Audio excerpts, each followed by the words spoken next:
Hotel Srinivas ఒకప్పుడు విజయవాడలో unlimited chicken ఇచ్చిన ఒక్కగానొక్క హోటల్. ఈ హోటల్ కి నాకు చాలా అనుబంధం ఉంది మామ బ్రో. 2010 నుండి 2022 వరకు నేను ఇక్కడ రెగ్యులర్ కస్టమర్ మామ బ్రో. ఒకప్పుడు ఈ హోటల్ ఒక రేంజ్ లో ఉండేది. నేను మా ఫ్రెండ్స్ వచ్చి బేబచ్చంగా తినేవాళ్ళం. అన్లిమిటెడ్ చికెన్ కదా మామ బ్రో, చాలా రోజులైంది కదా అని చెప్పి విజిట్ చేసా. ఇప్పుడైతే అన్లిమిటెడ్ చికెన్ లేదంట.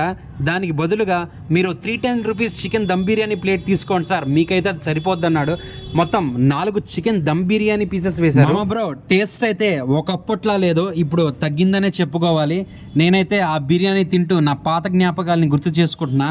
ఇదే హోటల్లో టేబుల్స్ పైన నేను మా ఫ్రెండ్స్ ఇక్కడే బిర్యానీ తింటూ వెయిటర్తో మామ బ్రో ఇంకో ప్లేట్ తీసుకొని రా, ఇంకో ప్లేట్ తీసుకొని రా అని అన్లిమిటెడ్ చికెన్ తినేవాళ్ళు మామ బ్రో. నాకు మా ఫ్రెండ్స్ కి ఈ హోటల్ ఒక జ్ఞాపకం. అలా మీ ఫ్రెండ్స్ లో కూడా ఈ హోటల్ జ్ఞాపకం అయితే కింద కామెంట్ చేయండి. మళ్ళీ ఈ హోటల్ కి పూర్వ వైభవం రావాలని కోరుకుంటున్నా.